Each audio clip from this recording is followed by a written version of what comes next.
You know, there's a Bhakti Sangam festival in Ukraine every year, and all the devotees there, and the simple devotees all over the world. That's what it's all about. That's what Prabhupada wanted. I don't think Prabhupada cared about all the management stuff. I'm not sure that Prabhupada wanted exactly this in this way. There's a Bhakti Sangam festival in Ukraine every year, and all the devotees. Oh, I hear you twice. Yeah, that's from YouTube, which I just silenced. So we'll go ahead and start.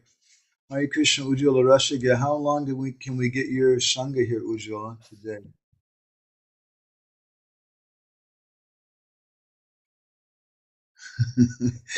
Maybe not very long. There she is. Hare Krishna. Anyway, when we go for discussion, we'll take Ujjwala Rasiga first. So why don't we go ahead and start? We can begin with Mangalacharna. And who's here? Lila Purushottam Prabhu, would you like to recite the Ujjwala Rasiga, are you there? Yeah, but she can't talk. You can't talk. I didn't see your comment. Okay. Brajavanita is going to be good for Sanskrit. Who? Brajavanita.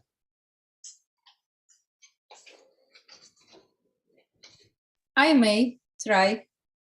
Okay, so Brajavanita, why don't you recite the slokas, and Lila Purushottam, you can do the English, and I'll put it on the screen. There you go. Go ahead. Om Ajnana Timirandasya Gyananjana Shalakaya Chakshur Ummilitam Yena Tasmai Shri Guruve Namaha. I was born in the darkest ignorance, and my spiritual master opened my eyes with the torch of knowledge. I offer my respectful obeisances unto him.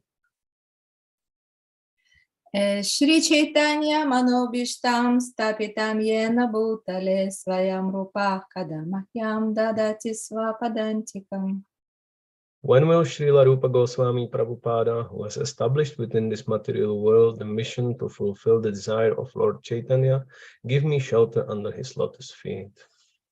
Vandeham Shri Guru Shri Utapada Kamalam Shri Gurun Vaishnavamscha Shri Rupam Sagrajatam Sahagana Raghunatham Pitam Tam Sajivam Sadvaitam Savadutam Parijana Sahitam Krishna Chaitanya Devam Shri Radha Krishna Padan Sahagana Lalita Shri Vishakha Pitamscha.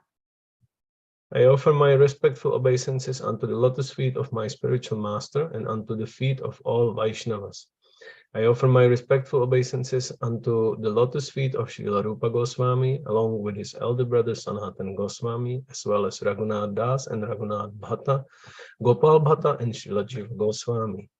I offer my respectful obeisances to Lord Krishna, Chaitanya, and Lord Nityananda, along with Advaita Acharya, Gadadhar, Shrivas, and other associates. I offer my respectful obeisances to Srimati Radharani and Shri Krishna, along with their associates Shri Lalita and Vishaka.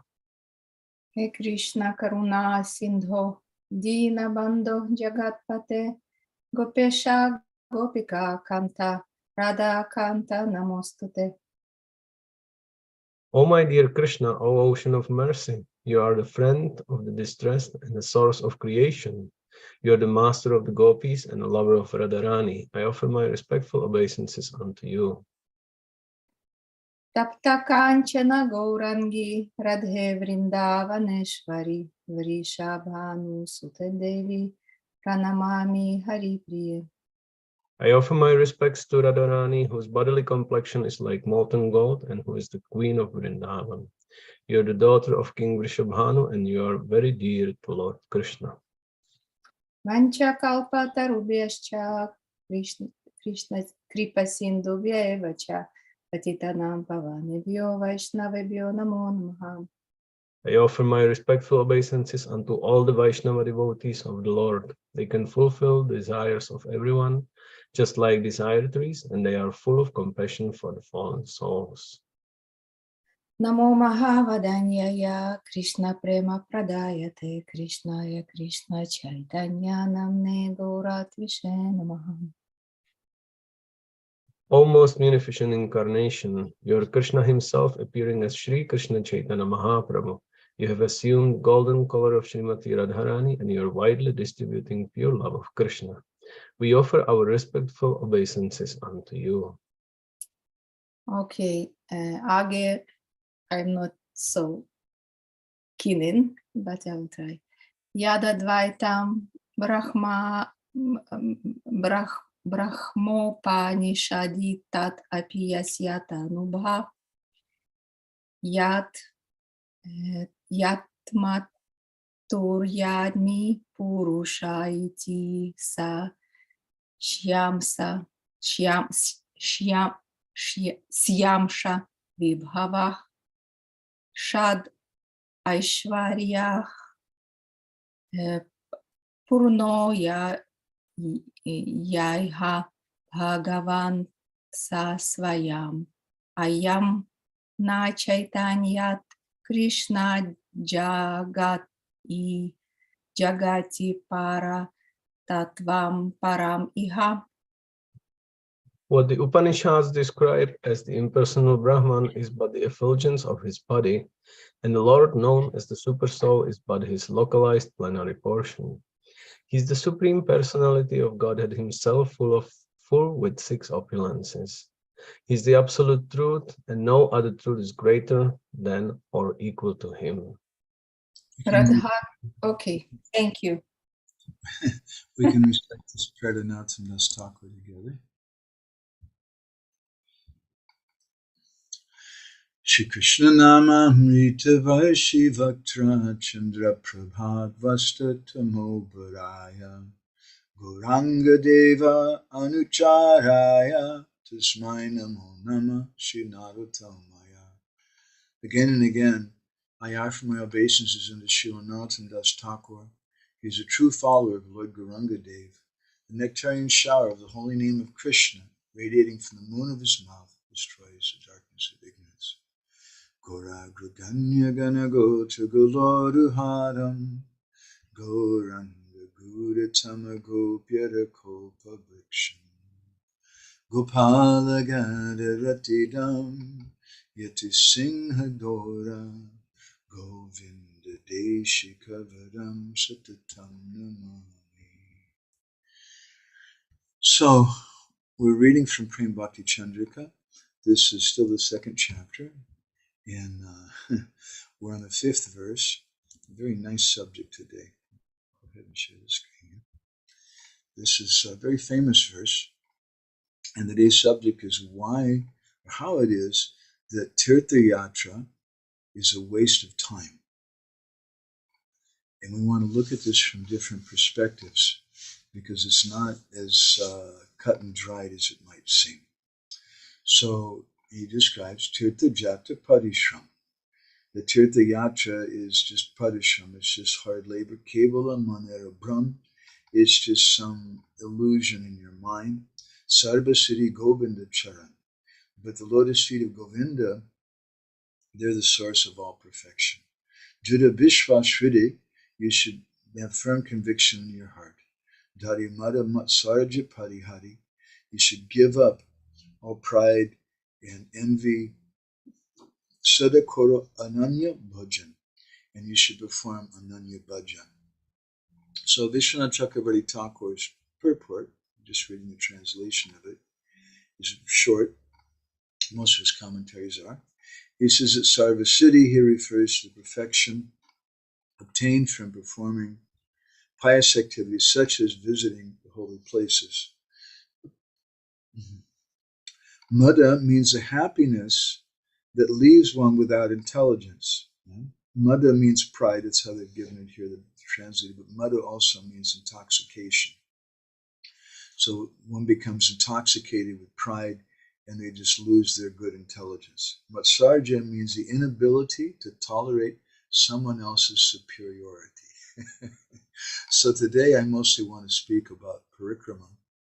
And how do we understand this, what he's saying? Because throughout Shastra, there's so many different glorifications of Parikrama. It's a basic staple of all the different Puranas. In the Chaitanya Bhagavat, I often quote a series of verses, which I put on the board, glorifying Jagannath Puri. Sheshtanera Prabhavi Jojana Dasabhumi.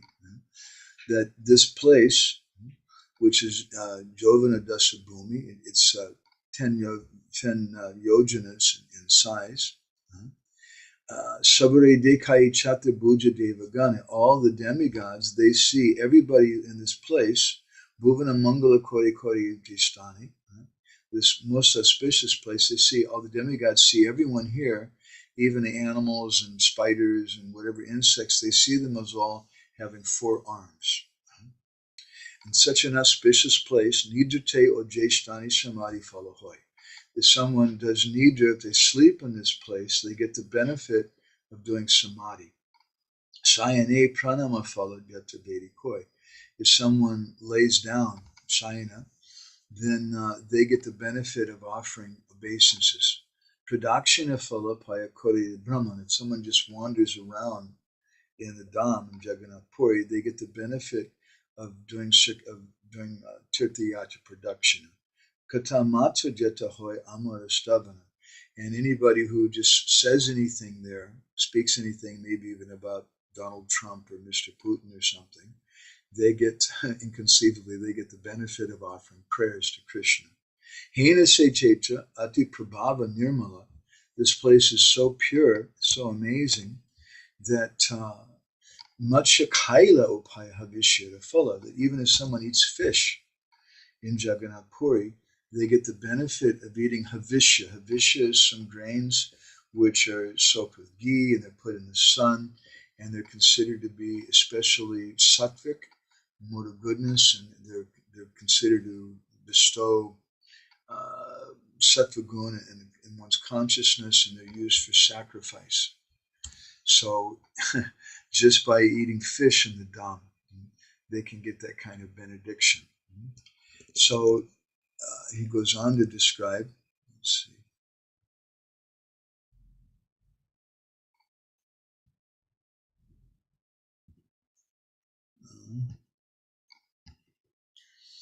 Nijanamishtana Mora Hena Priyatama. That place which has my name is Purushottam Ketra.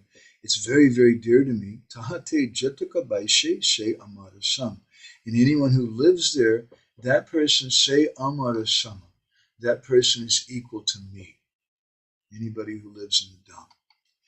Seshtani Nahika Jamadanda Adhikar.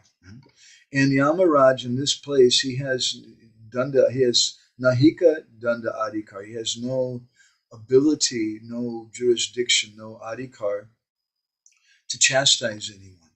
He says, rather, Amikori Bhalamanda Vichar Shabar. I'm the one who judges the pious and impious activities of everyone there. Because it's Purushottam Ketra. It's directly under the control of Lord Jagannath. So there are many, many different statements like this. You could literally put together an encyclopedia of huge volumes taken from the Puranas that speak about the glories of all the different tirthas. So many different Puranas speak about the glories of so many different places. So then why is Narottam Das Thakur saying a Tirtha-yatra parishram? That Tirtha-yatra is just a waste of time. It's just some hard labor. Why is he saying that? And moreover, there's a famous letter from Srila Bhaktisiddhanta Saraswati Thakur I'd like to share with you, where he seems to say something very, very different. Bhaktivinode Thakur, writes to Srila Bhaktisiddhanta, and he told him, please make great effort to start parikrama of Sridham Nabadwip as soon as possible. It is by those actions that everyone in this world will receive Krishna Bhakti. And he went on to speak about the glories and importance of developing Nabadwip Dham. It's a very, very important thing.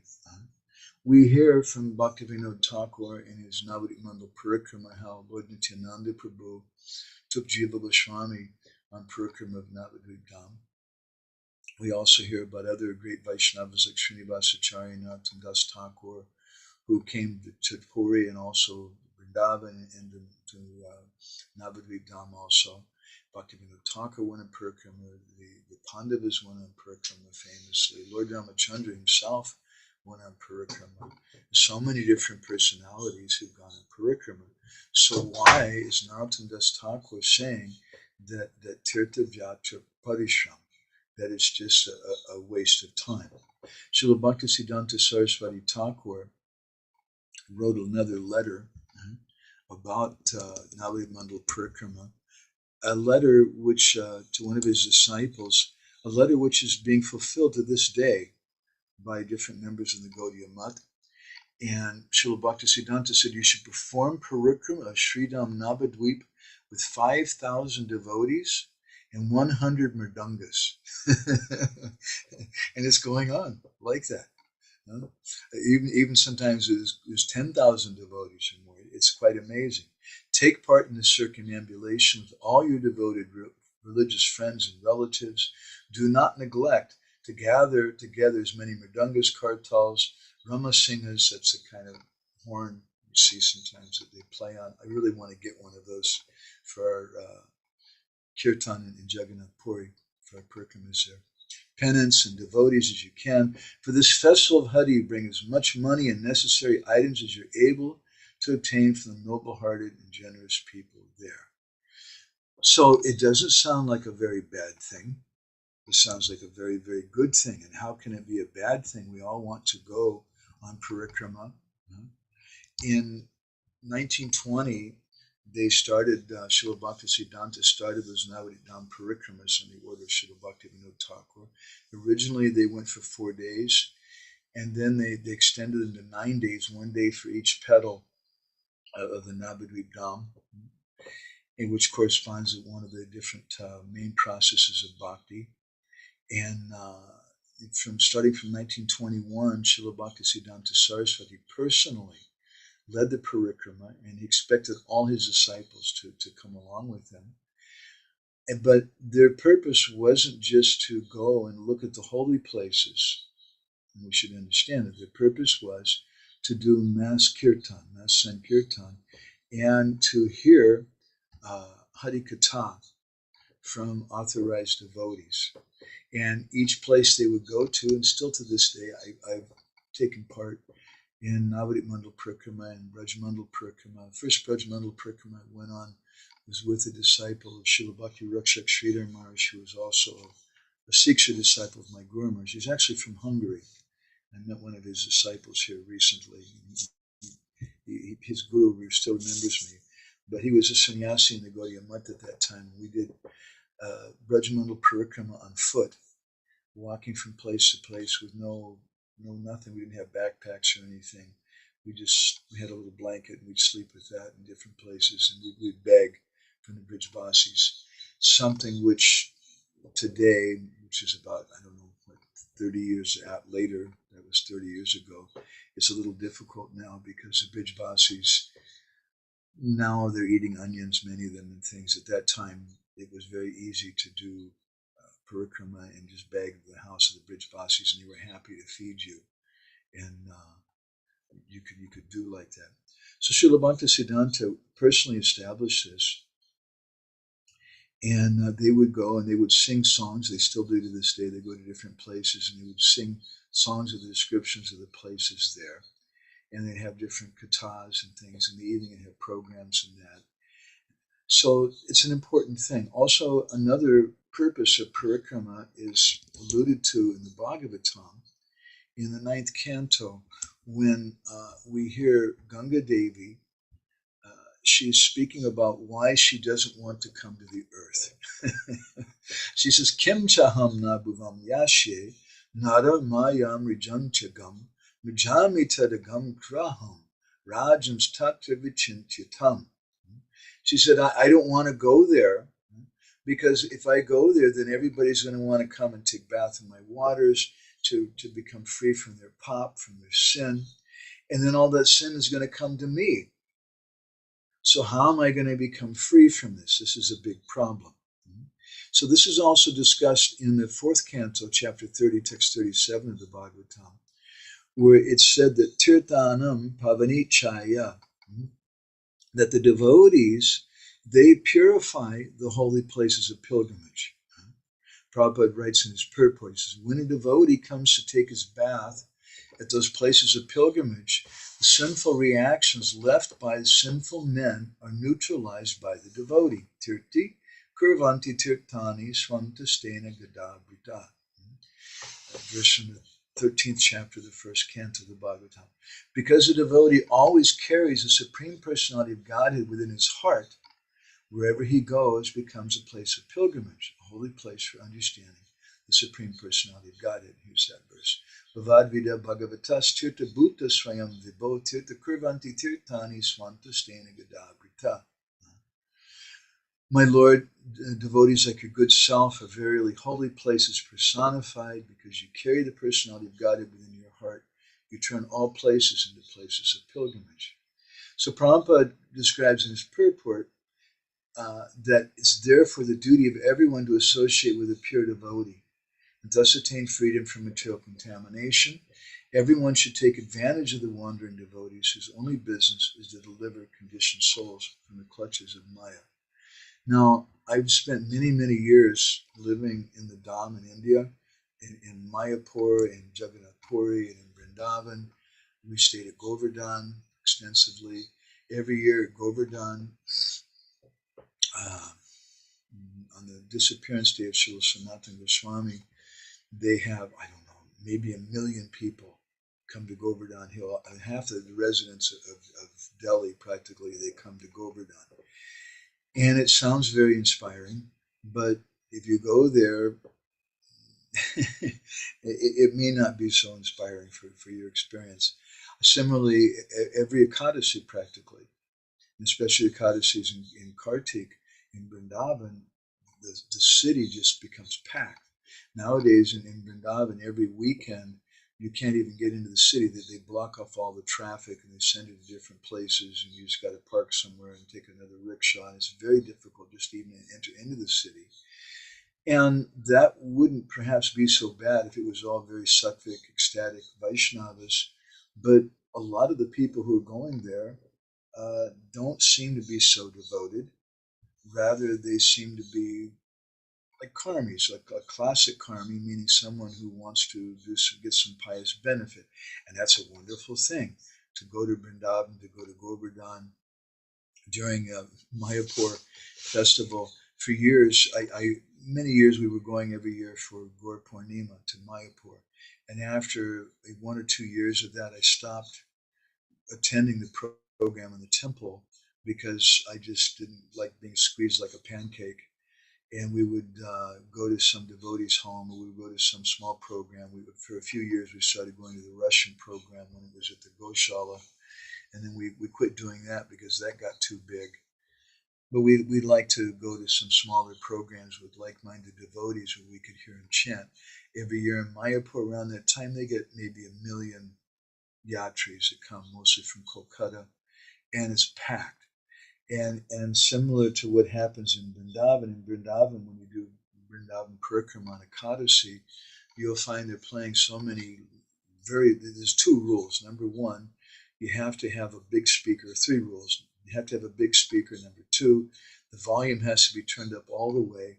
And number 3, the speaker has to be broken. So it makes this terrible cacophony, we say in English, terrible sound. And usually they play Bollywood songs. And there's just so many people. And it's wonderful to see people getting purified and going to the Dham. But I think this is what Narottam Das Thakur is speaking about, Tirtha-yatra Parishram. That it's just a waste of time. Kebala Manera Brahm, it's just some illusion in the mind that they get. So what is the real purpose of going on parikrama? Bhaktivinode Thakur in Kalyana Kalpataru, he's given a beautiful song which rather echoes the statements of Narottam Das Thakur. Manatumi tirthe sadharata Ayodhya Mathura Maya Kashi Kanchi Abantiya Dwarabati Arachi Jata. He says, my dear mind, you're always attached to going to all these different places of pilgrimage, like Ayodhya and Mathura, Maya, Kashi, Varanasi, Kanchipur, Avantiya, Dwarka, etc. Tumi chaho brahmi bade, eshakala bade bade, mukti labe kori bade tare. Sheshakala taba brahm, nirataka parishram, chitta stira tirte, nahi kore. So he says the same thing here that Narottam Thakur says, Tirtha parishram.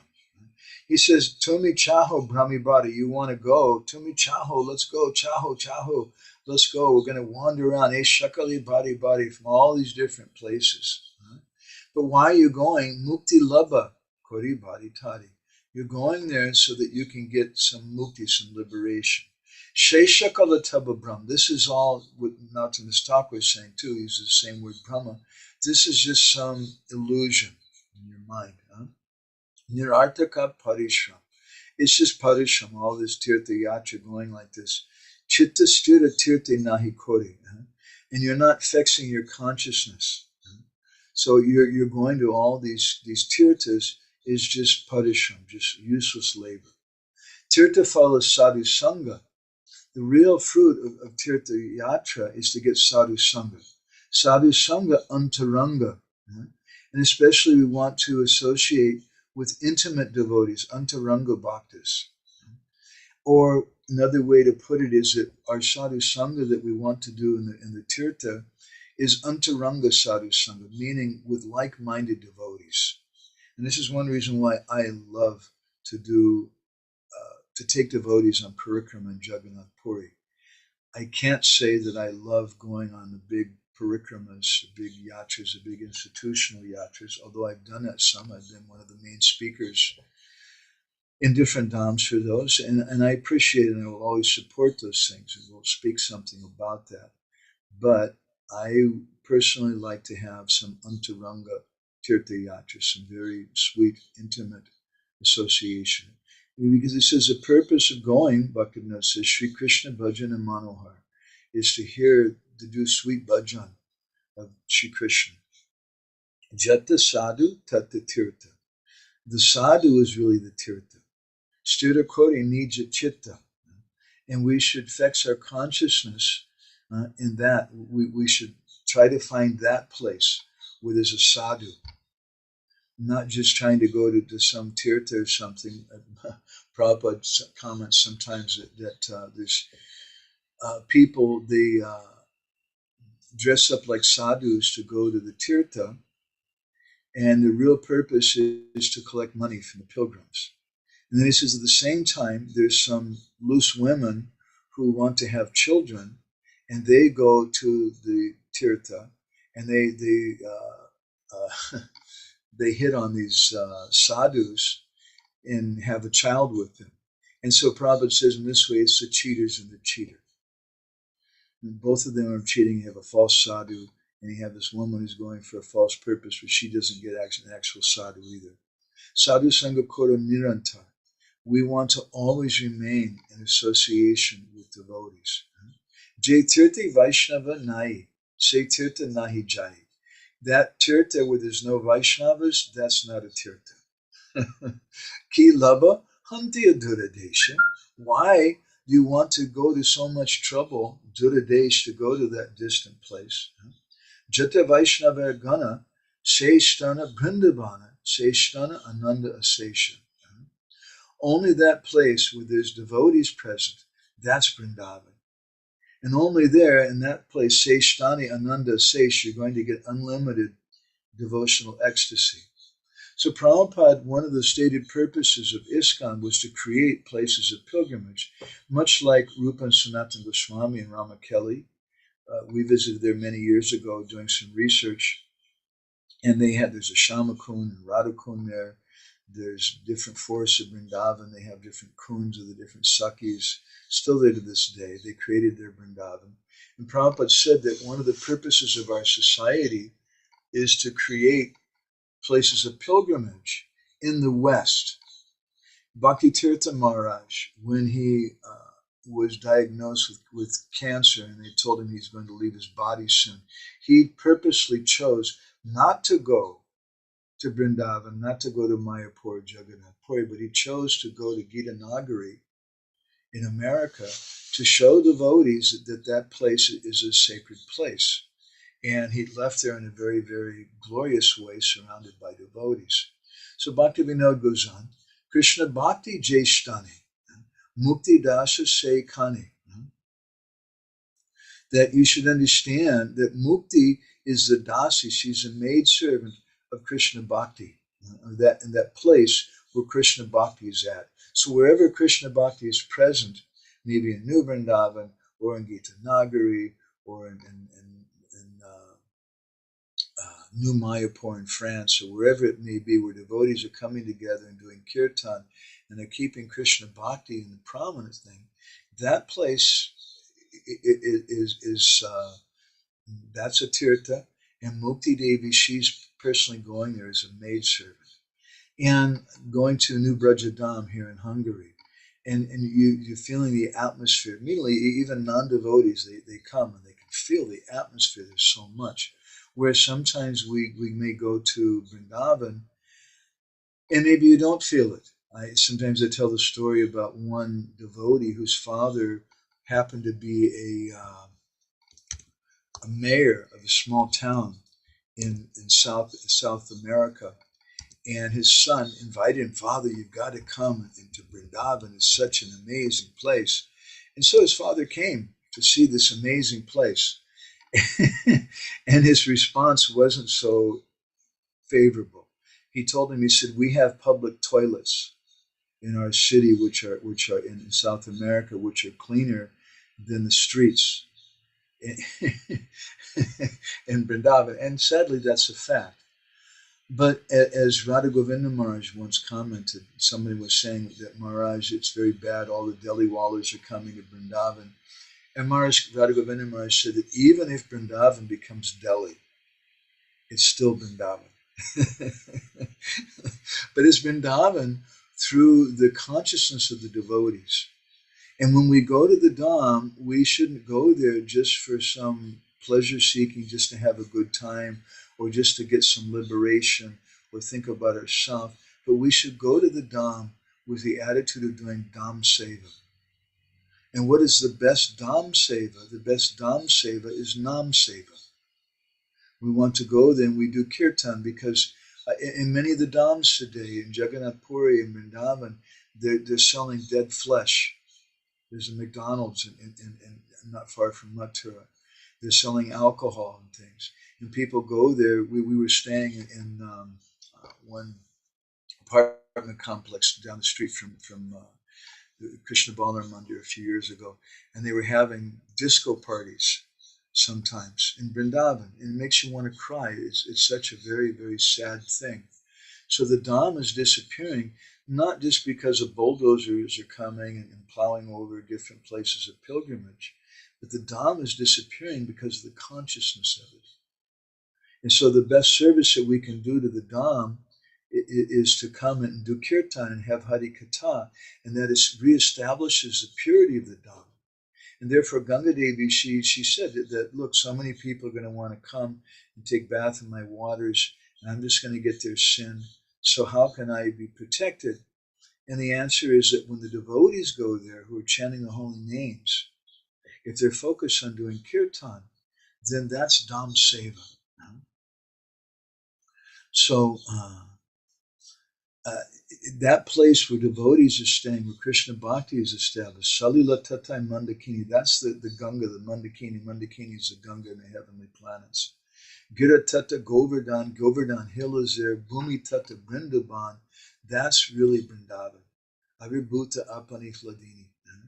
That place, which Bhaktivinoda says that can manifest this Hladini Shakti, or that place which can manifest the Dham, which can manifest Bhakti, that's revealed by the Hladini Shakti of the Lord.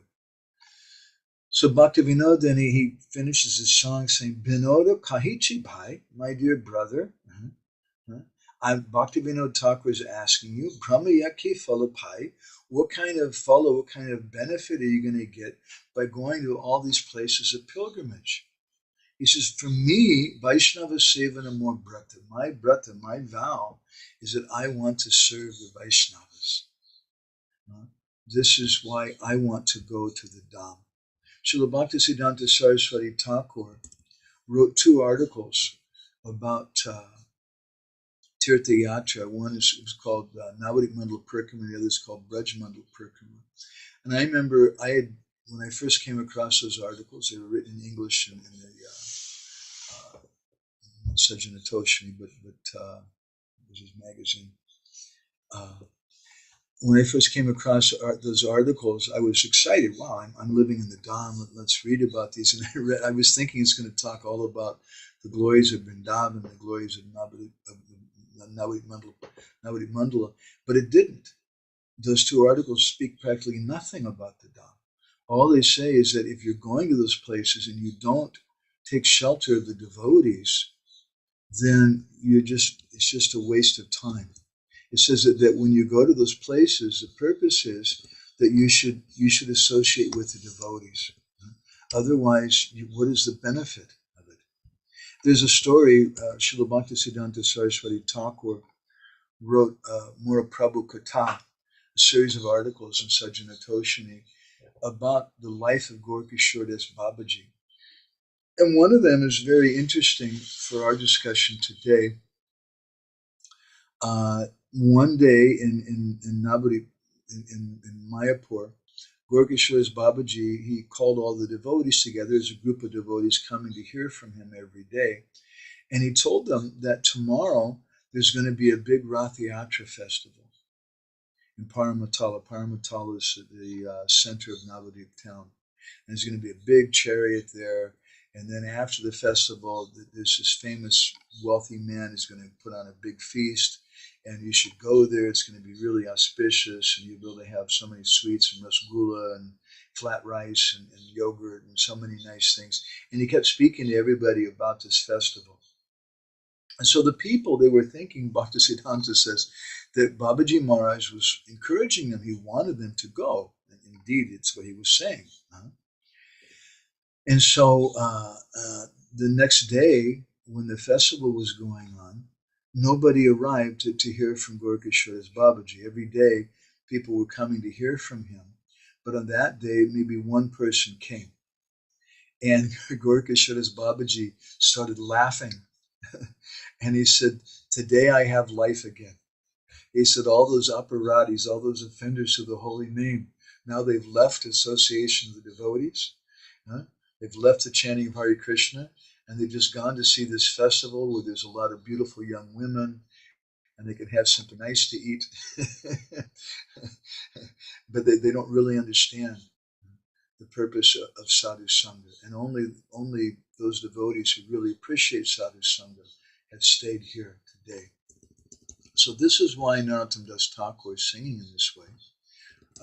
In Prarthana, Narottam Das Thakur, he famously sings Gangara Parasa Hoili Pashyati Pavan, that if you touch the Ganga, then you can become purified of your sins. But he says, Darshani Pavitra Koro Etamara Gun, that just by seeing a Vaishnava, the Ganga you have to touch it to become purified, but just by seeing a Vaishnava purifies someone. So our purpose, the purpose of Srila Bhaktisiddhanta Saraswati Thakur in establishing Parikrama, purpose of Bhaktivinode and our acaryas, is not just to take people on sightseeing. And Srila Prabhupada, he speaks about that in one purport. Let's see if I can find that. Yeah, here it is here, I think. Right. It's a purport to the 2nd canto, chapter 3, text 22. And Prabhupada begins by saying that people should visit holy places like Vrindavan, where such temples and worship of the deity are especially maintained, Formerly, all rich men, like kings and rich merchants, constructed such temples under the direction of expert devotees like the 6 Goswamis.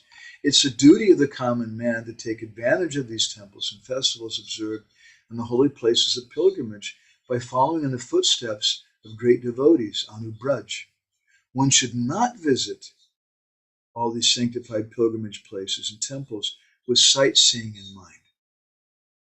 But one must go to such temples and sanctified places immortalized by the transcendental pastimes of the Lord and be guided by proper men who know the science. This is called Anubraj. Anu means to follow. It is therefore best to follow the instructions of the bona fide spiritual master, even in visiting temples and the holy places of pilgrimage.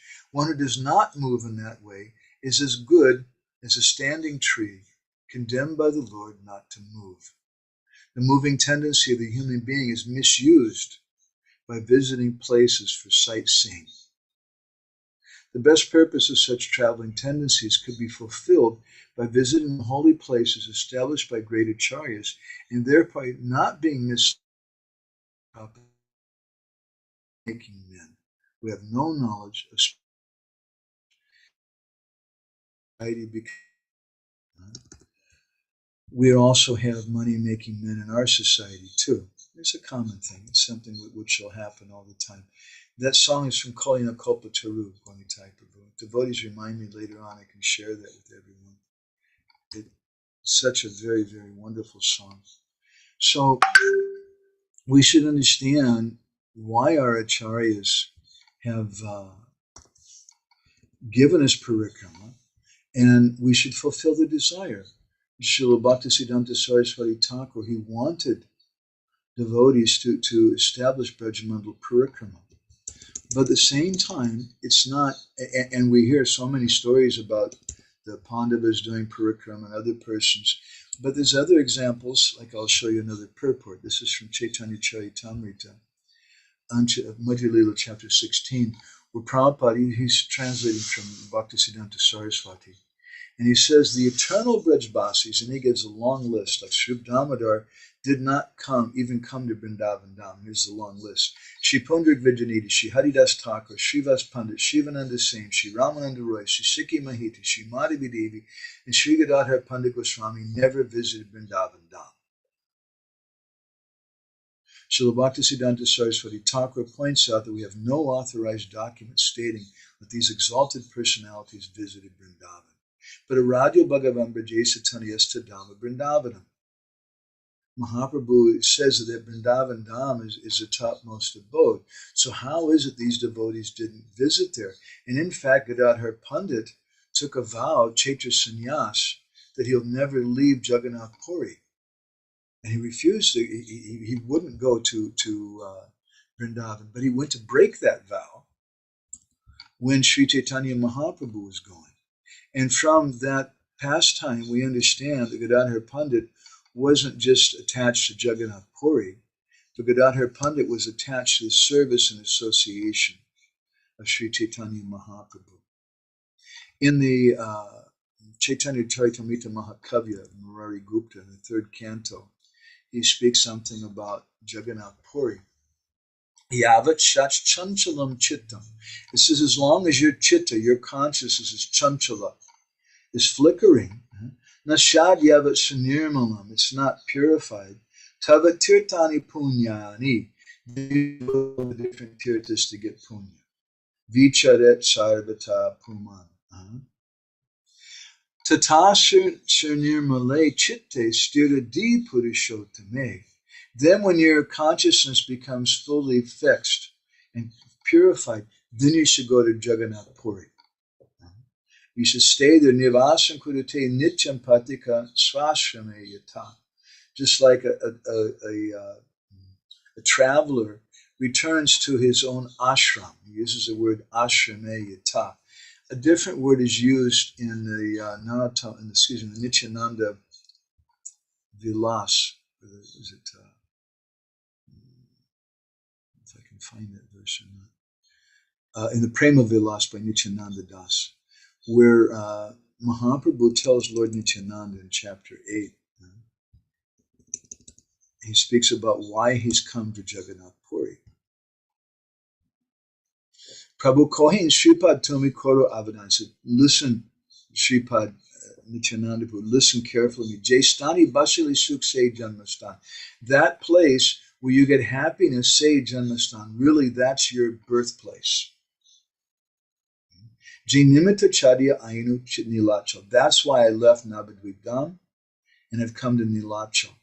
So when Murari Gupta uses the word ashram, it's a similar purport to what Mahaprabhu is telling Nityananda Prabhu here, because ashram is a place where we do bhajan. And when we go to the Dham, our purpose should be to go and do sadhu sangha and to associate with devotees. And that's all that's important. And there's a verse in the Bhagavatam that my Guru Maharaj used to often quote. It's interesting, it's one of the very few verses in the entire Bhagavatam which word for word are given twice. In the first canto, chapter 18, the sages of Naimisharanya, they speak this to Sutta Goswami. And then later on in the 30th chapter, the fourth canto, the Prachetas offer this prayer to Lord Vishnu. And they say, I'll put this on the screen too. Tuliyama lavena pi nasvagam na punar bhavam bhagavat sangi sangasha martyanam kimsasisa. So what do we want? We don't care if we go to the heavenly planets. We don't care if we get liberation. What to speak of getting some material benedictions. What we really want, Bhagavat Sangi Sangasha. We want to associate with devotees. So they're standing in front of Lord Vishnu. And Lord Vishnu is asking Prachetas, what do you want? They can get anything. But what they tell him, the highest thing that we want, and here's a couple different translations. The first is from the first canto, and the second, both from Prabhupada, the second from the Prachetas. What we want is we want to associate with your devotees, because that's the highest benediction. Because associating with the devotees, we're going to hear Krishna Katha. And that Krishna Katha, that's the best thing. In 1925, Srila Prabhupada was a Grihastha, and he first visited Vrindavan. It was just a short time. It's described in, he told some stories about this. He'd gone to Agra to do some business, and he went to Vrindavan for a brief visit there. Later, in 1932, he came back again when Srila Bhaktisiddhanta was doing Parikrama in Vrindavan. And Prabhupada had heard him speak at Koshi. And Prabhupada was in Allahabad at that time, so he decided to go to Koshi to hear from Srila Bhaktisiddhanta, who was speaking that day. And Srila Bhaktisiddhanta gave some talk, and they weren't able to go to all the places. There was one famous Seshashayi temple there. And Srila Bhaktisiddhanta, he said that those people who want to go to have darshan at that temple, later on they can go. But I'm going to be speaking also in the evening. And so most of the devotees who were on the Parikrama, they went to have darshan at that day at the Seshashayi temple. And there's only about 10 devotees or so who stayed out of the hundreds to listen to Srila Bhaktisiddhanta. And one of those devotees, his name was Abhayachan Aravinda, Srila Prabhupada. And Srila Bhaktisiddhanta later commented, he said that, yes, I've marked him. He likes to hear. So that's what's important. I can say for myself that I remember in 1995, in Kartik time, we just finished printing our magazine on Nityananda Prabhu. And I asked my Guru Maharaj, what should we do? I said, I want to offer it to you, but at the same time, it's Kartik time in Braj, and if I stop in Bhubaneswar, I was in Malaysia printing the magazine. We'd gone to the printers there, and I said, if I fly straight to Braj, I'll make it in time for Prabhupada's disappearance, and we can sell a lot of magazines. But if I come first to Bhubaneswar to offer it to you, which is the purpose, then I won't be able to sell so many. We'll miss out a lot. And Guru Maharaj told me, no, you go to Vrindavan. And then I asked him, what should I do there? And he told me, I always remember this, he said, you're going to Vrindavan for service. He said, so you stay for a few days while you're doing that service. And so, other than 1 year when we stayed there doing service for our body and trying to do some health treatment, when we go to Vrindavan, we go very, very short time. A few times. Once I went and we spent, I don't know, a month or so during the summertime, going to different places by, sometimes we were riding in the back of trucks, we were getting a ride in the back of tractors or hitchhiking here and there. We were crazy, simple persons with no money. So we could do research on our magazine about Lord Shiva and Braj. And we stayed for a longer period of time because we were doing service. But I've always made a point for myself that unless I'm there to do service, I don't like to stay, especially in Vrindavan Dham, which for me is my favorite Dham in many ways. It's our ultimate Dham, but because it's also a very dangerous place. If you commit some offense there, it's a very serious thing. So I personally don't stay very long in Vrindavan. Sri Chaitanya Mahaprabhu, when Jagadananda Pandit was going to Vrindavan, he told him like that. He said, you don't stay very long there. You stay for just a short time and leave because it's a difficult place. So we go there for service. That was my Guru Maharaj's instruction. And one of our favorite things to do with devotees is to take them on parikrama. And I 1 year, Narendra Maharaj broke his leg. And he requested me, contacted me. I happened to be in Mayapur, and he asked me if I would take his place for the Nabadwip Mandala Parikrama and be a speaker and go everywhere and speak to the devotees. And there was over 1,000 devotees on the Parikrama. It's small compared to some of the Gaudiya Math Parikramas. They get like 10,000 devotees. But Maharaj asked me to go and speak, and he said especially the devotees from Ukraine and Russia, they like to hear higher topics, so you should go and speak some things.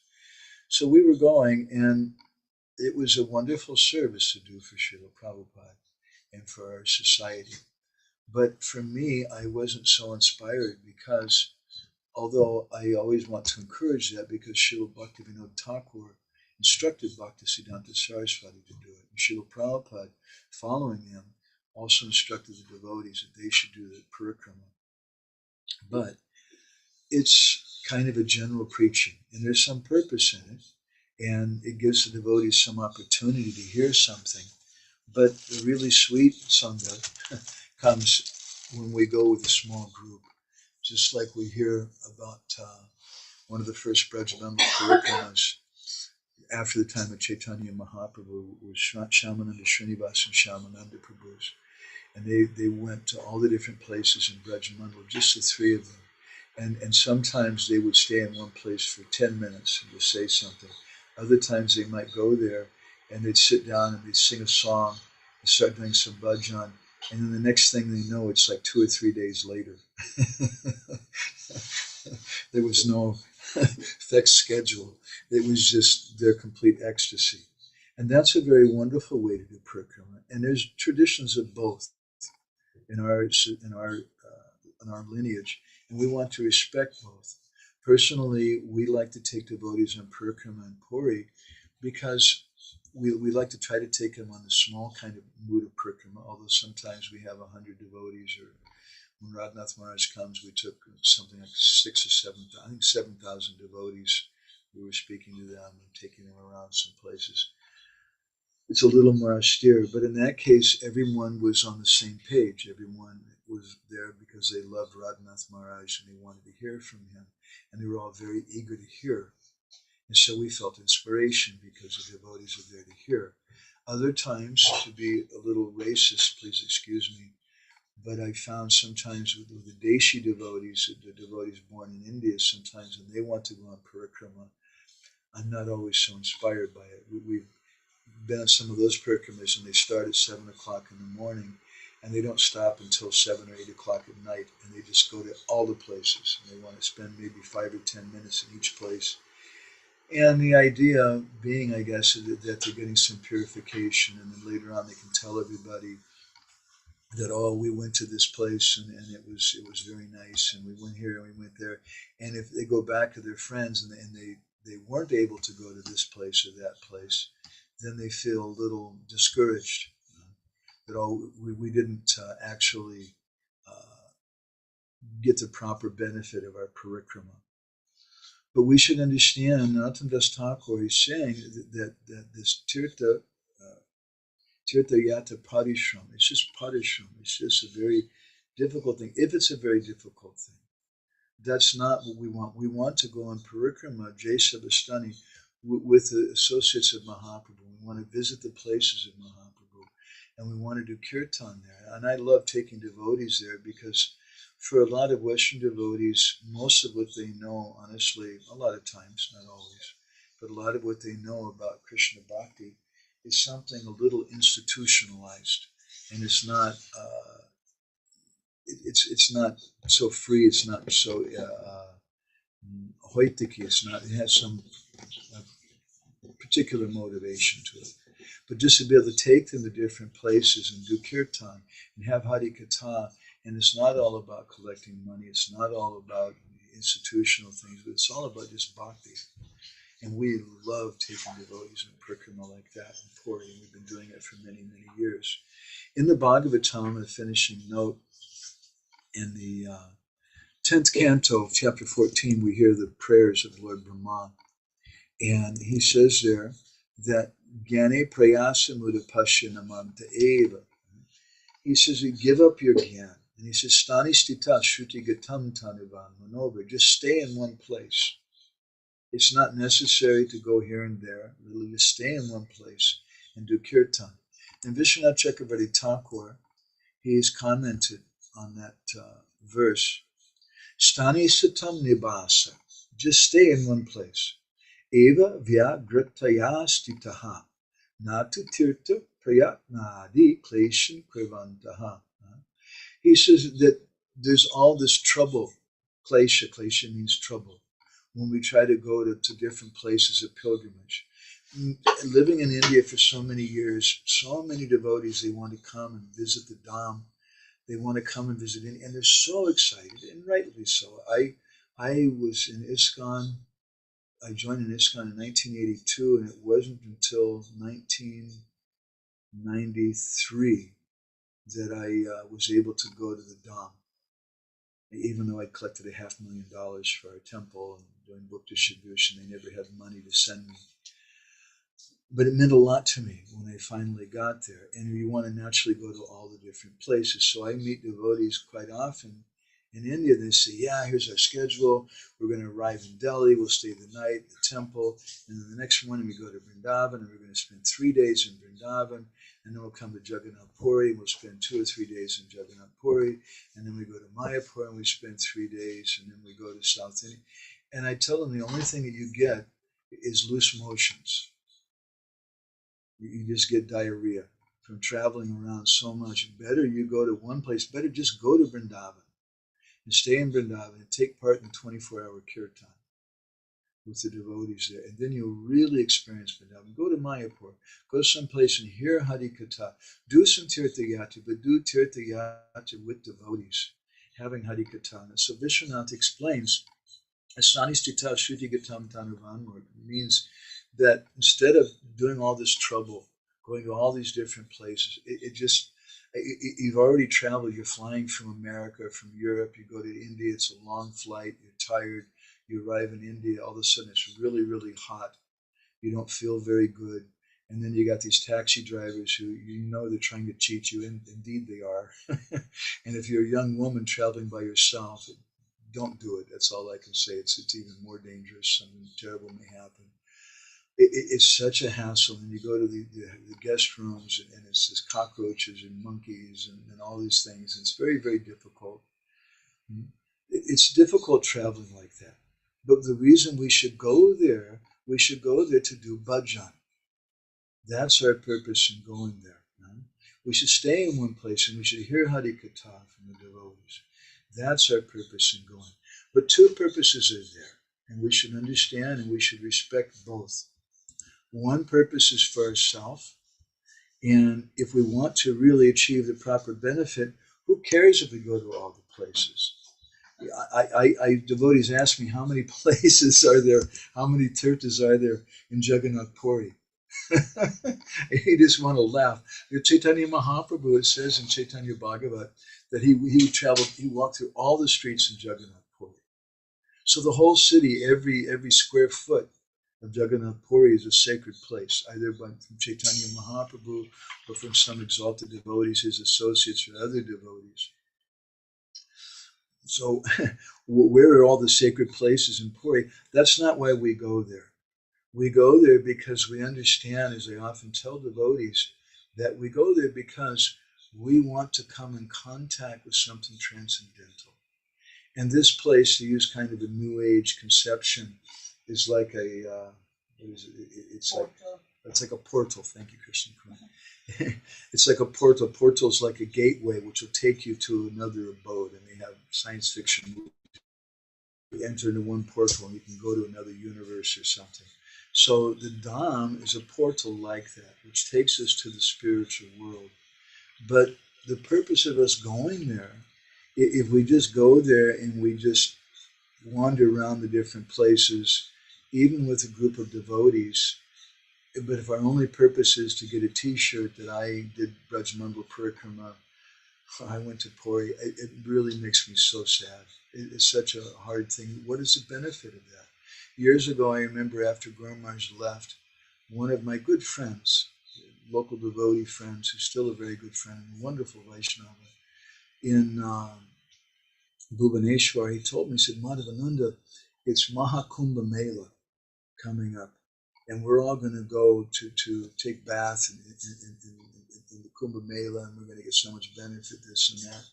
And he said, so you should come. It's a great opportunity. Mahakumbh Mela, I think, only takes place every 12 years. This is a special one too, which is only like 100 years or something. And I listened to him because he was my friend and because he was very sincere. And I told him, I asked him, I said, what benefit will I get by going there and doing that? And he was a little confused even by that initial question. I asked a few questions.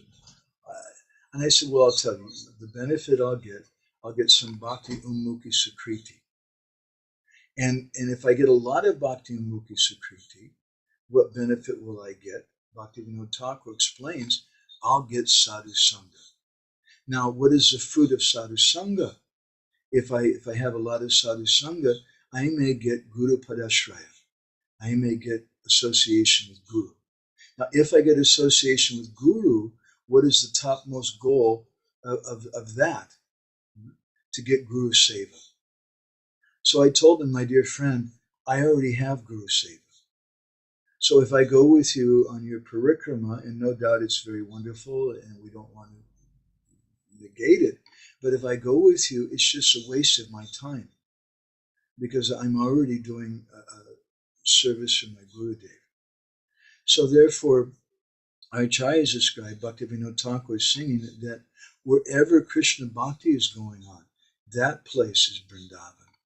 We printed a story in one of our first issues of Krishna Katamrita Bindu from the Padma Purana, which spoke about Janak Maharaj, the father of Sita. He's a great devotee of Lord Ramachandra. He's one of the 12 Mahajans, great authorities, spiritual authorities.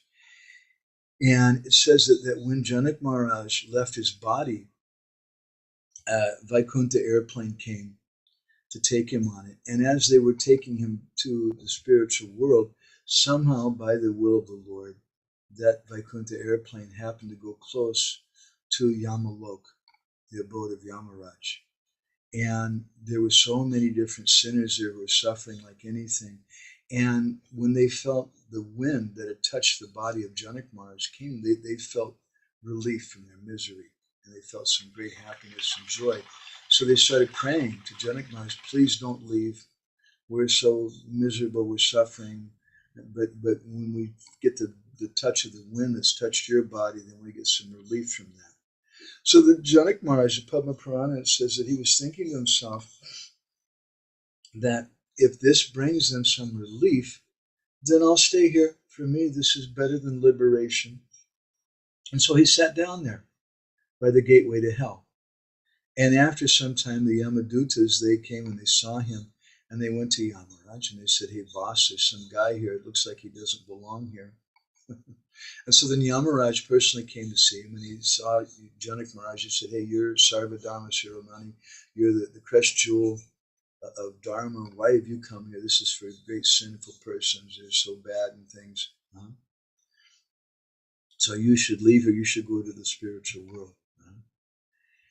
And Janak Maharaj, he says that no, I don't want to go to Vaikuntha. Because if I'm staying here and these people, these sinners, they're getting some relief from that, then I should stay here. But and if you want to make me happy, then you should release all these people from hell. Let them go to the spiritual world. Then I'll go. Otherwise, I'm going to stay here. And then there's a long description, vivid description. Sounds something like the 5th canto of the Bhagavatam, where Yamaraj starts pointing all these different people. And this one right here, his best friend's wife came and confided in him, and then he had sex with her. And so I'm roasting him like on an iron stake for thousands of years, and he's going to be born as a pig. And then when he takes birth, again, as a human being, he'll be a eunuch. And this other one here, he did this, and he points out this, they did so many bad things. This one criticized another one. This one, he was listening. He says, I am tavam prayosyo chayanindam kurvana lajitaha ayam aprishayot karno prarayam bahusastatam. Very nice verse in Prabhupada Purana.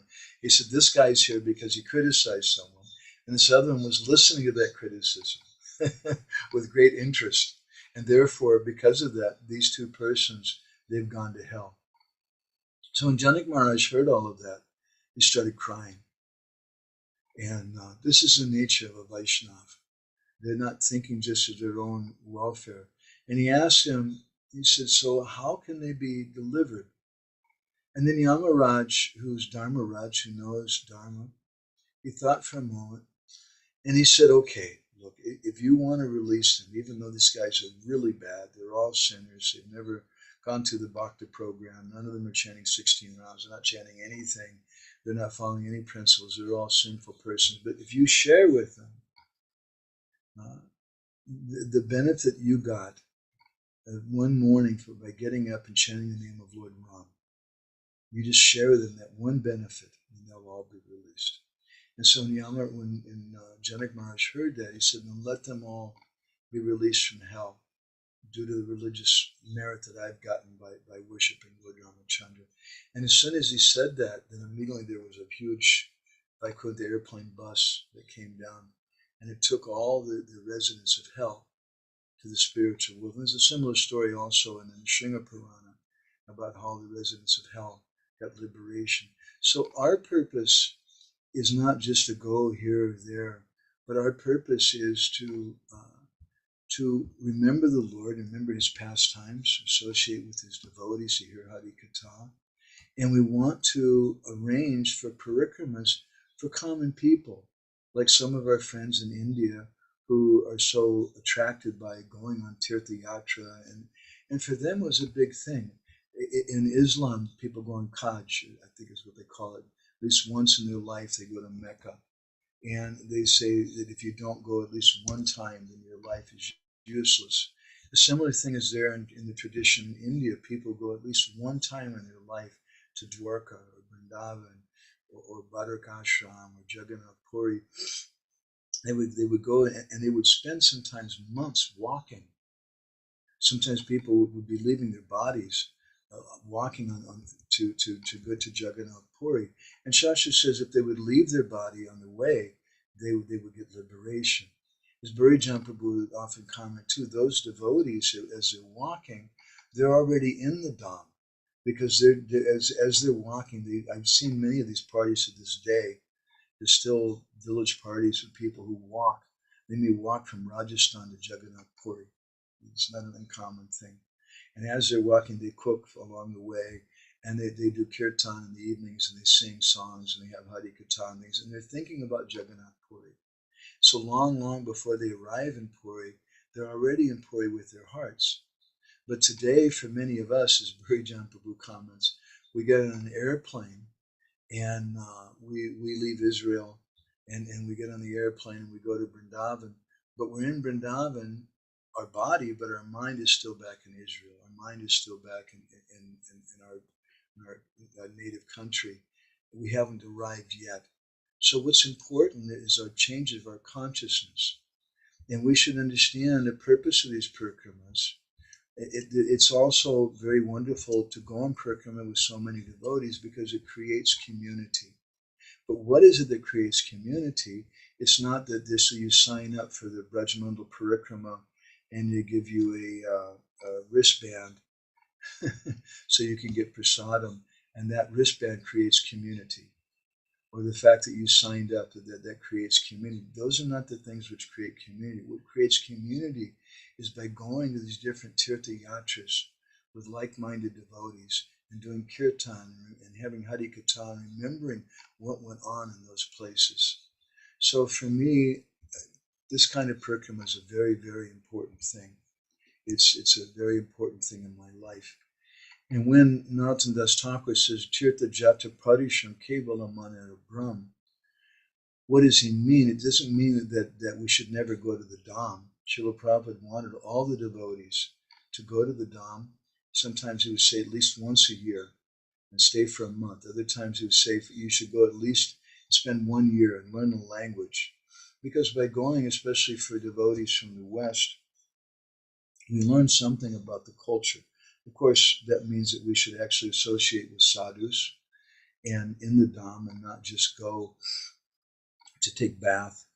So Eva Gokara, like a donkey or an ass, the 10th canto of the Bhagavatam describes someone who goes on Tirtha-yatra and they're not going to hear Hari Katha, they're not doing sadhu sangha. So Eva Gokara, they're no better than a donkey. What is the benefit of their doing it? That's parishram. They're just working very, very hard. We should go there because it's good for my bhakti. Because by going there, I'll see people who are practicing bhakti in a natural way. And of course, as our friends with Krishna West often point out, it's not necessary that everybody have the same kind of Indian diet. It's not that bhakti is dependent on rice dal and chapatis, and if you eat something other than rice dal and chapatis, eat pizza or something, you can't get bhakti. That's not the purpose of coming to the Dham, or to learn to dress in a certain way. But we come to the Dham because we want to imbibe the mood, we want to imbibe the feeling. And why do we take rice dal and chapatis? Why do we wear a dhoti or sari? Well, some people say, well, it's helpful for our bhakti. I'm not so inspired by that. I don't think it really does so much for my bhakti. But what I do believe is that it reminds us of Vrindavan. And if we go to Vrindavan and we see the Brijbasis, we see the kind of culture they have. If you taste Brijbasi roti, which you beg doing Madhukari when you're on Parikrama, it's just the most wonderful, wonderful thing. And those Brijbasi rotis, they have so much bhav in it, so much bhakti in it. To taste it and to see the culture that's there. And we want to remember that. So personally for myself, I like to wear a dhoti for that reason. I like to have rice dal and chapati for that reason, because it reminds me of that place. But I don't think that rice dal and chapatis are necessary, or that a dhoti is necessary. And right now, I'll tell you a big scandal. I'm giving a class online and I'm wearing pants. And we had pasta this morning. So it's not that with the International Society for Rice Dal and Chapati Consciousness or Dhoti and Sari Consciousness, but we do these things because it helps us to remember the culture of Vrindavan. But that's why we go for Parikrama, because we want to see that culture. We want to see those devotees. And the essence of that culture is Kirtan and Hari Katha. Otherwise, as Narottam Thakur says, it's just a waste of time. And we'll put this verse up here on the board again. Tirtha-yatra parishram kevala manera brahm sarva siddhi govinda charan. That going to all these places of pilgrimage is just a waste of time. It's a lot of hard work. It's just an illusion. The sarva siddhi govinda charan, the essence of everything is the lotus feet of Govinda.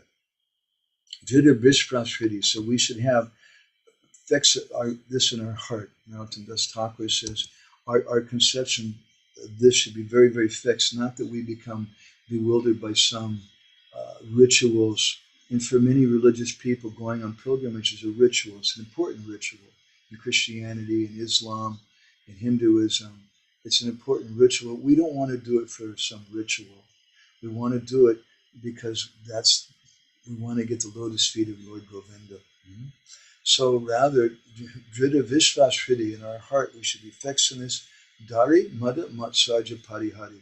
And we should give up this kind of pride, this Matsarja, this kind of envy. And this also has to do with parikrama. It has to do with living. Because where we're living, we should make that place Vrindavan. And we make that place by doing Ananyata Bhajan, Sadakoro Ananyata Bhajan. But we do that Ananyata Bhajan in a place where we give up Matsarya, we give up envy, we give up pride, which Vishnu Chakravarti Thakur again says it means that happiness that leaves one without intelligence. That's mudda. So we get some, I've seen devotees, as I said, they come to India, they spend thousands of dollars on tickets, and then they come to India and then they spend 3 days in Vrindavan, 4 days in Mayapur, 2 days in Jagannath Puri, and all they get is diarrhea. They get some happiness, but they don't have any intelligence. Prabhupada wanted the devotees to come together in the Dham every year to hear Hari Katha from him and to create a community. And that community is not just something of an institution, it's a real community. When we really do kirtan together and we wander about in these wonderful places where Chaitanya Mahaprabhu and his associates went, and we do kirtan with devotees in those places, and we have Hari Katha in those places, it's not institutional at all.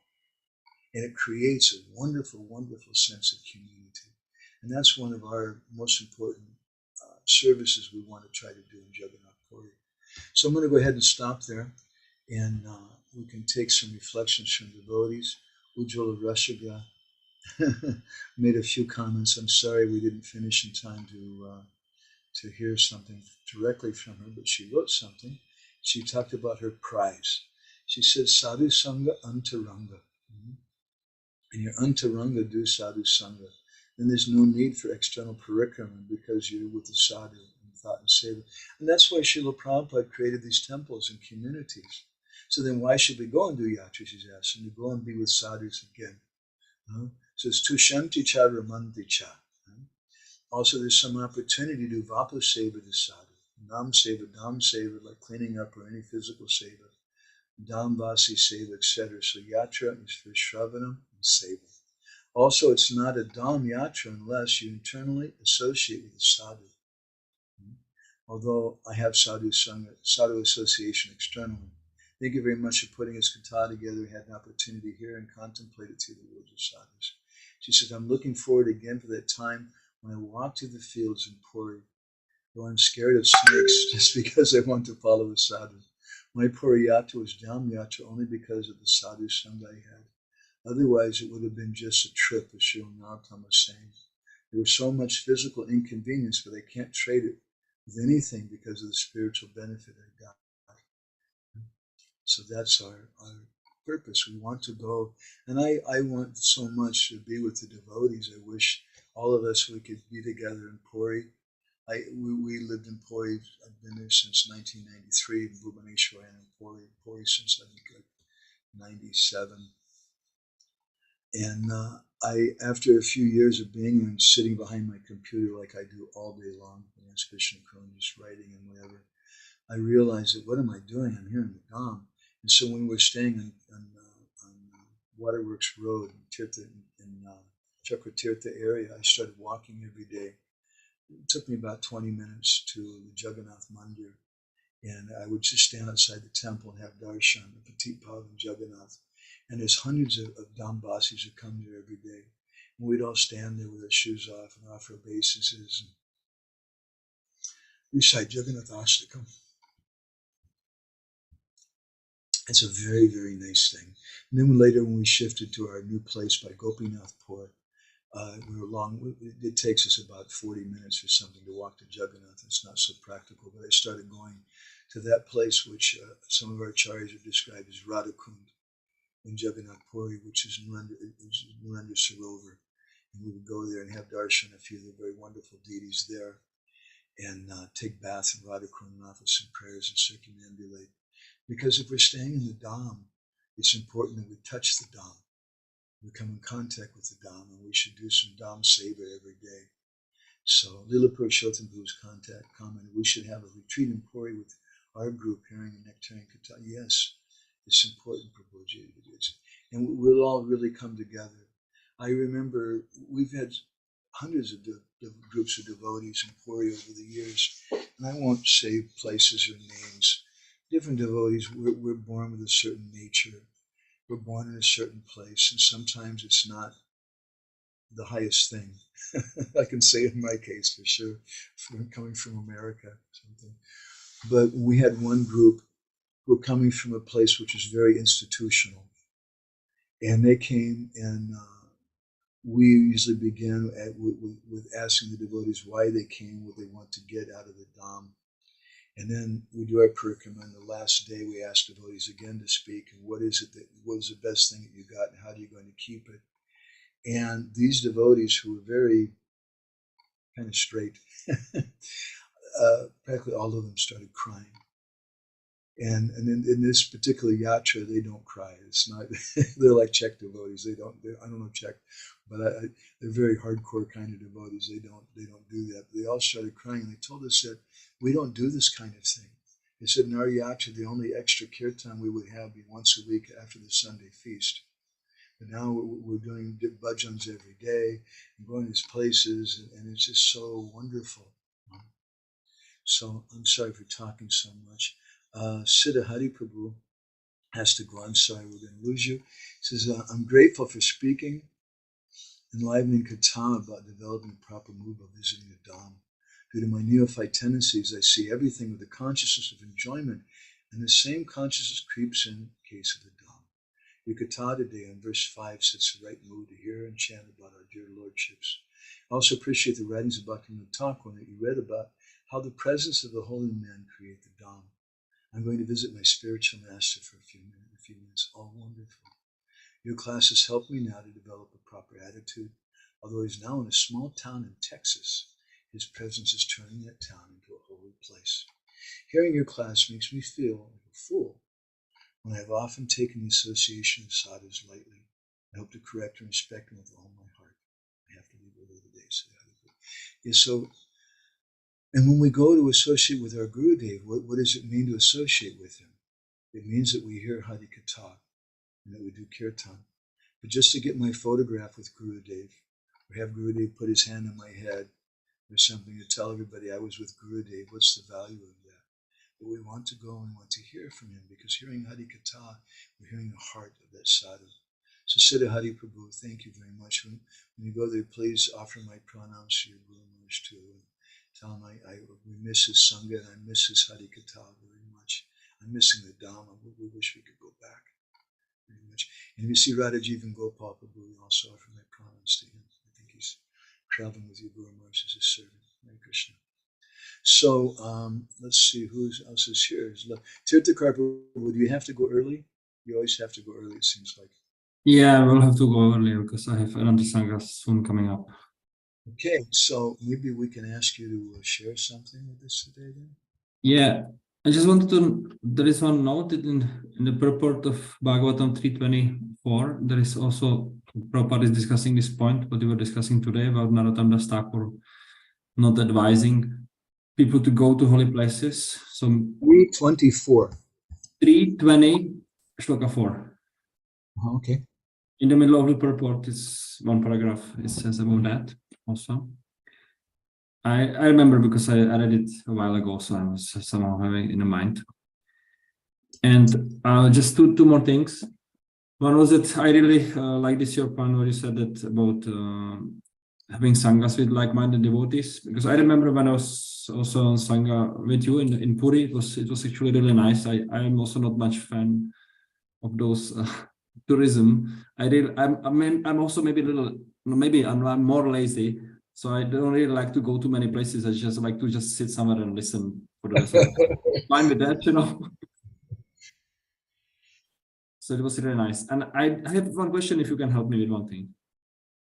One devotee on Sangha yesterday, she asked that if Guru is Tatashta Shakti or Antaranga Shakti. It's the Tatastha Shakti, Antaranga Shakti. Well, the principle of Guru is Antaranga. The personality, it's possible he may be situated in Tatastha.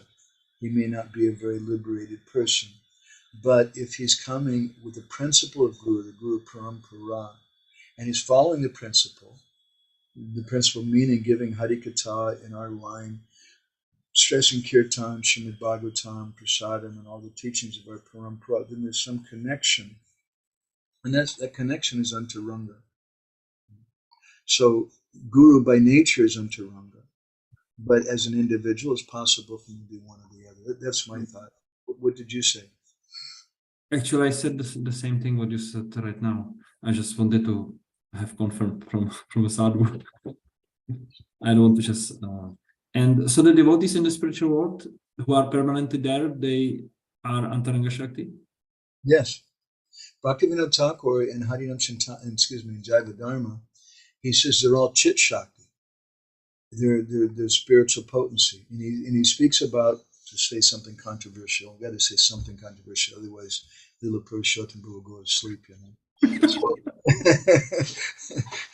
He says there that if you say that Maya covers over those living entities, then that's Mayavad philosophy. That's literally Mayavad. Mayavad means to cover.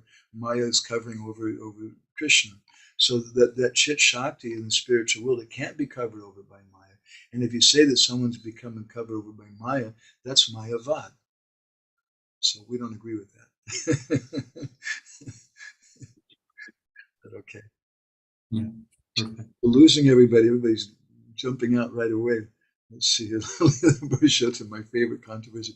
Yeah, but Lila Purushottam, he has like an encyclopedia of favorite controversies. It's like thousands of favorite controversies. Also, Brajabanita also, I think, too.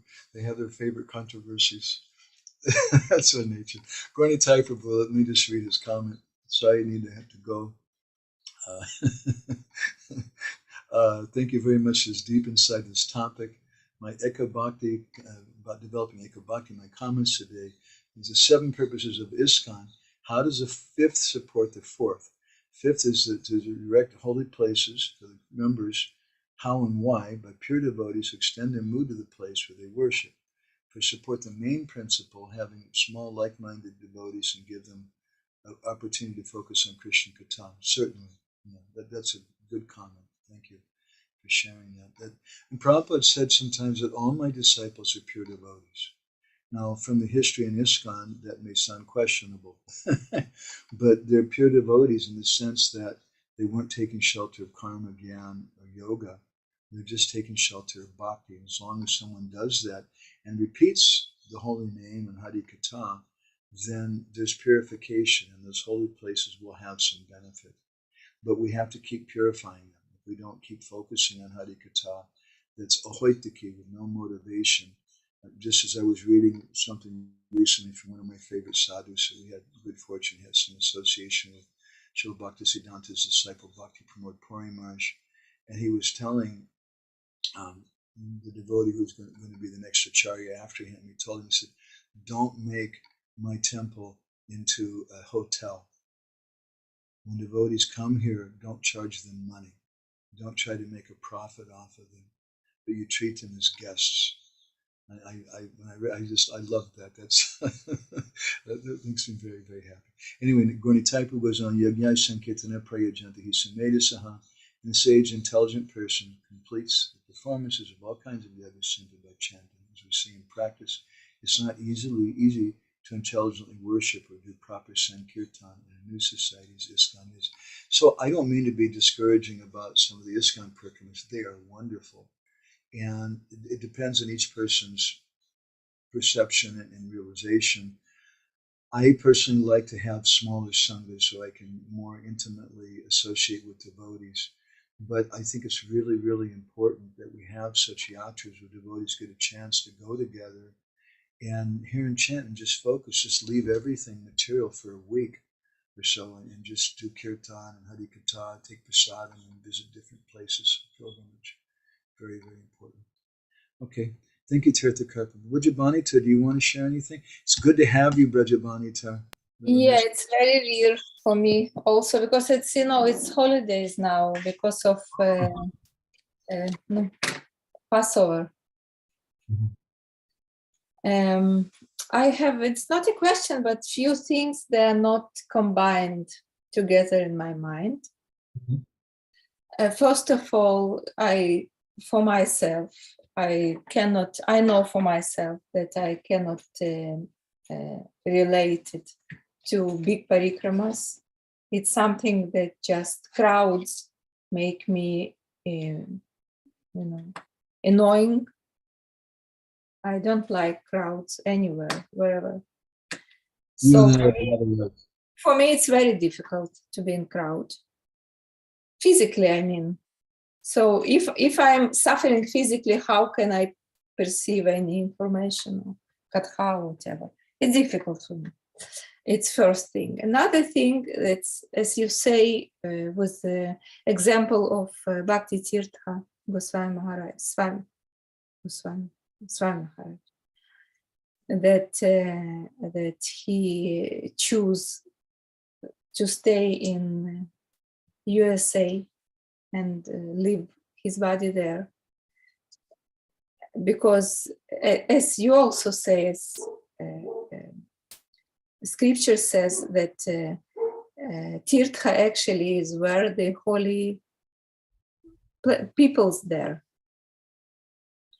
So for me, it's much more important to go wherever he is to see and to have sadhu sangha in small group than to go to holy places in Bharat with hundreds, thousands of people together, and it's useless time for me. That's how I see it. Just waste of time.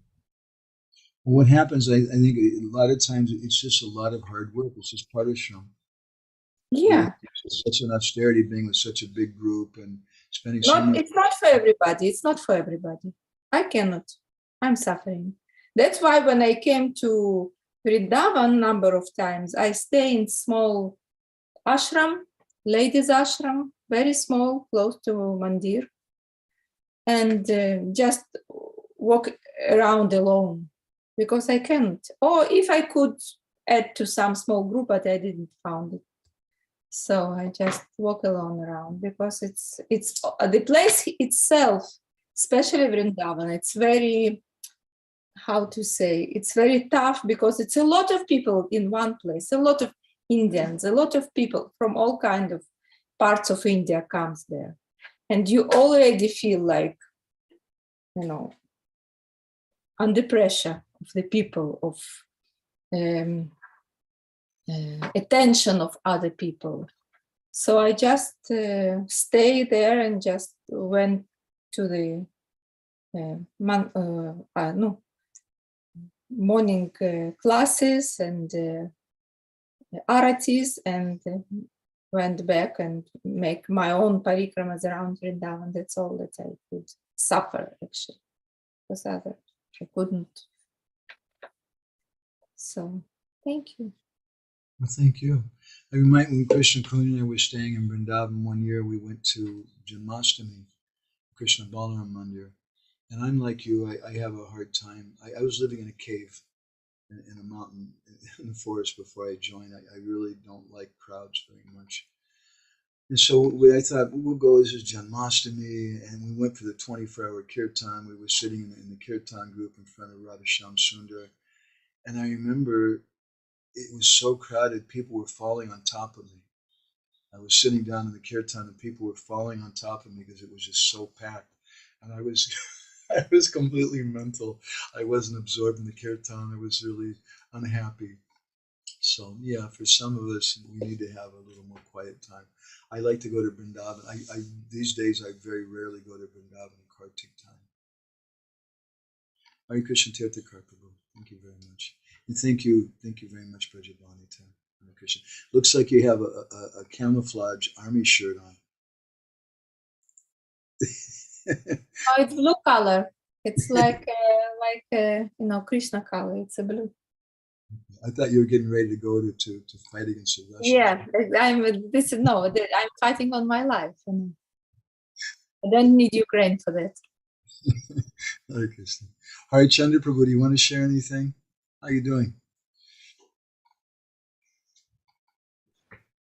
Hare Krishna. I'm feeling a little sad. I don't know why. Some sad in my heart is now, and I don't know why.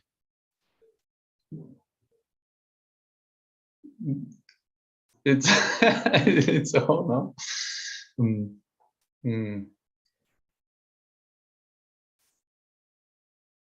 When maybe some missing in my life, maybe I should have studied better English and also be better devotee when I live in temple, maybe like this. Hare Krishna. Prabhupada gave us his temples as a place where we can do Harikatha and do Kirtan. He wanted to create Vrindavan everywhere, and he did in such a wonderful way. But just like in France some years ago, some Muslim terrorists attacked a newspaper office, and they killed some of the people because they printed some cartoons of the Prophet Muhammad. And there was a movement after that, and people were saying, I forget what the name of that newspaper thing, but I am that thing. So in a similar way, I am ISKCON. We're all ISKCON. ISKCON is not an institution. ISKCON is for Harikatha. And I want to claim this society for Srila Prabhupada and for myself, and I want to be here. It's my responsibility to do kirtan with it. I am ISKCON. It's not the managers, not the this or that. I am. Thank you, Prabhuji. Krishna. Jai Gora, you wrote something. I know you came really late. I'm happy you did come. I'll just read your comment. If you have any other thing else you wanted to share, you can. You came really late. It was just touching to hear about what we said about visiting, having darshan in Jagannath. He feels blessed to be part of the Jagannath Puri University of Braj Prem. Yeah, we're trying to work on that university. We're having a meeting day after tomorrow for Gora. We're working with some different scholars and people now and trying to establish a library and some research work and things there. And I was just speaking with this eminent scholar friend of ours about it a few days ago and telling him that we're part of a project we're going to do too. It's not exactly part of Gora officially, but it's an important part, and that is to have Hari Kirtan there. And I was mentioning we have this friend Jai Gora who's going to come and he wants to do Kirtan in the Dham. It's such an important thing. Thank you, Prabhuji. And Leela Purushottam, do you want to share anything? Hare Krishna. Yeah, actually, as soon as you, quite on the beginning, said Dham Seva means Nam Seva, was immediately at home because I couldn't connect it with anyone else than Indra Prabhu for myself especially. And I was then I was thinking, like, as the katha progressed, I really found myself like being undeservedly blessed with this principle that I always had the urge to visit Dham. For me, it's mainly like Vrindavan. I just can't can't focus on something else. But I always had it connected with that the primary idea behind the impetus to go there was to meet some devotees. The first years of my visit were definitely like Indra Prabhu. There was no other motivation than to spend time with him as much as possible in the kirtan, in the room, whatever was possible. And then if I remember like the recent years, it was the Govardhan retreats where I was just fixed to have actually your association. That was the main. So I was thinking, like, as the kata progressed and all these points were churned, I was thinking, wow, this is exactly like what's my experience actually. I've never had that, and actually even when I'm in the Dham, I find it to just walk around the places. I always find it parishram. I'm not that kind of person. so if that would be specified in the Shastra as the main thing of visiting the Tirtha, probably I would be a loser number one in that regard, because I wouldn't be so much inspired. But if it's, we have so many Shastra Pramans that the essence of the Tirtha-yatra is to meet the sadhus and have the opportunity to listen to Harikatha, do the kirtan, and somehow without any of my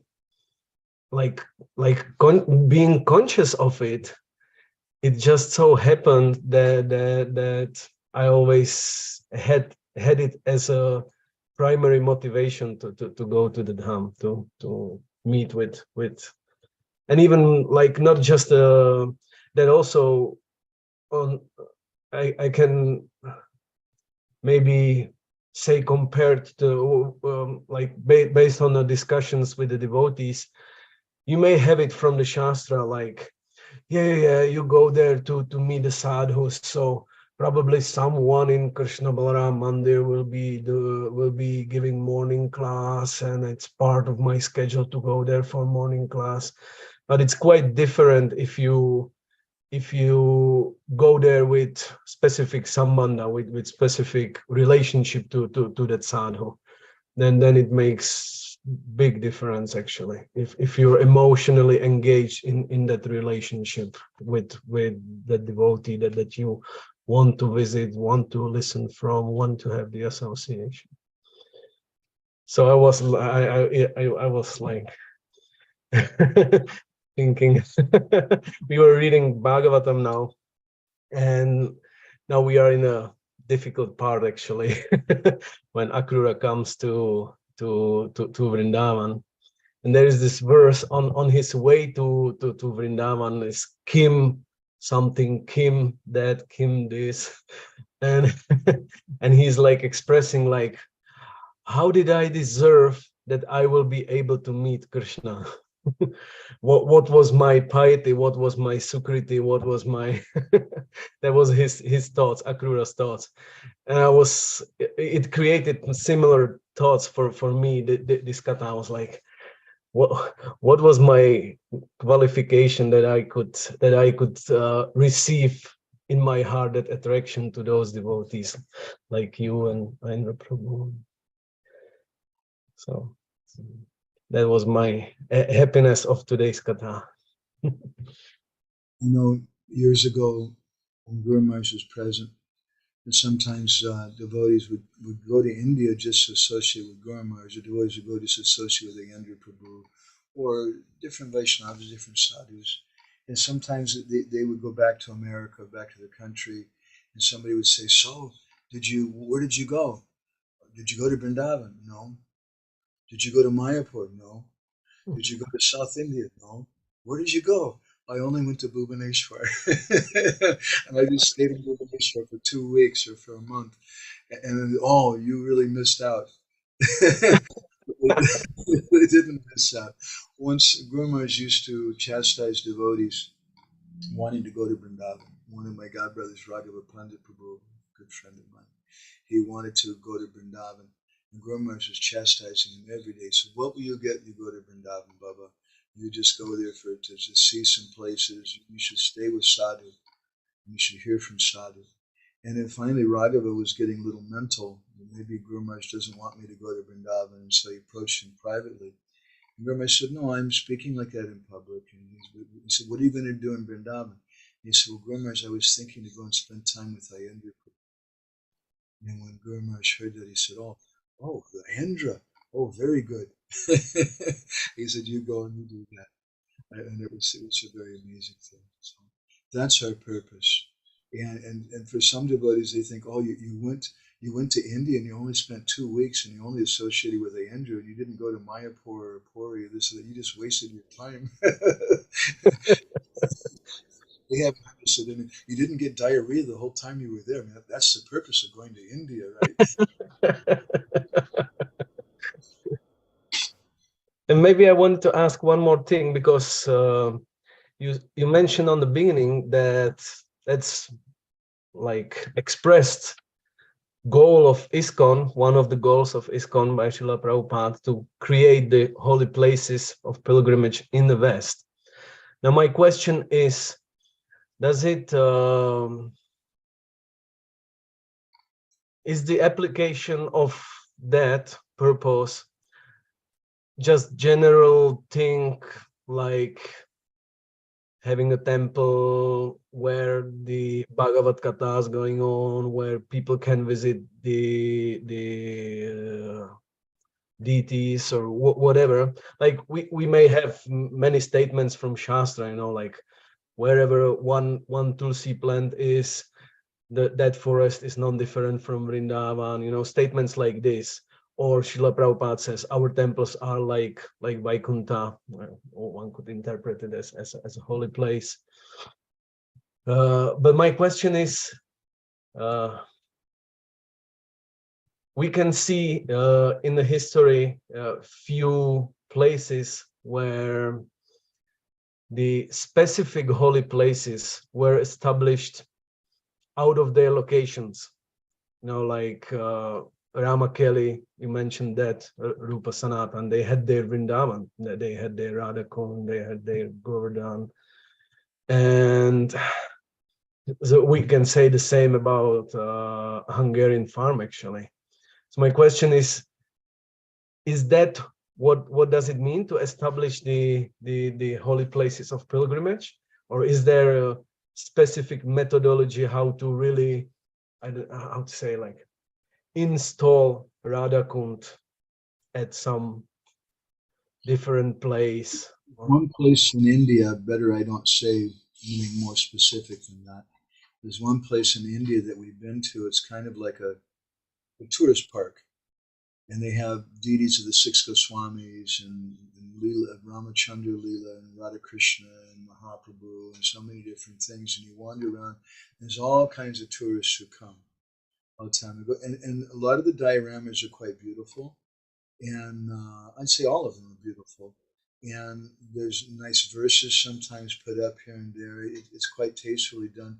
But for me, I'm never inspired to go there. It's okay to bring children or somebody who just is attracted to external things, but because I don't find kirtan going on there. Mm-hmm.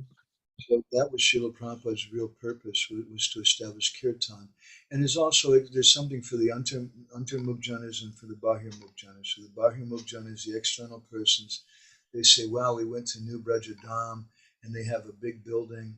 They have a big temple, and they have these deities, and it's opulent, and they have cows, and they have this and that and the other. And that's what they see. And that's okay.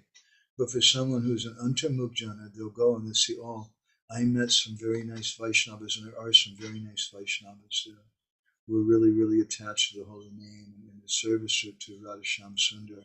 And that's the important thing. But that's not everybody sees that. And that they're the ones who really keep everything going. Otherwise, my Guru Maharaj commented that Kamsa was a Brijbasi. He was born in Mathura. Putana was a Brijbasi. We visited her village once where she was born. I can't remember the name of it. But they're not Brijbasis, although they're externally there. Just to be in the temple doesn't mean you're really a member of ISKCON. My Guru spoke about that. Just because you're a GBC member, this doesn't necessarily mean you're a member of ISKCON. As I mentioned earlier, we are ISKCON. ISKCON's consciousness, and we want to have that consciousness of Kirtan and Harikatha. And that's the essence of creating these tirthas, as Srila Prabhupada wanted, not just to create a Disneyland like this place that I mentioned. I won't say where it's at, but so the essence of the answer would be that where there is Bhagavad Katha and Nam Kirtan, that's established holy place of pilgrimage, but maybe not so easily recognizable. yeah. And on the other hand, even if you have a big temple and you have Radha Krishna deities and things, but if there's no Nam Kirtan, there's no Bhagavat Shravan, or if the Bhagavat Shravan and the Hari Kirtan is just for show, it's just to make money or some external thing, then it's not really the holy Dham. And we see that sometimes there's temples where they open up just to get money from the Indian congregation or something. That's never our purpose. Our purpose is we don't care if you're from India or if you're from Czech or from where you're from. We want to give everybody Krishna Bhakti. Our method is always the same. We want to do Hari Kirtan and Hari Katha with everybody. Yes. Thank you, Prabhuji. So maybe we'll be seeing you sometime. Maybe Brajabanita might even come around sometime. We get to see her. If you could promise me not crowds around, maybe I will. Well, this is the time. You could have come with Lila Purushottam Prabhu to Budapest. It was small, intimate. Yes. Even the classes, there was maybe 50 devotees or something. A little bit of a crowd, but it was pretty intimate, I thought. And at our place, it wasn't even 50, probably. That's right. It was 5 or 6 sometimes 10 or 15. Yeah, Czech sounds good. Yeah. So that's why you put it on your checklist. Yeah, I will put it on my checklist.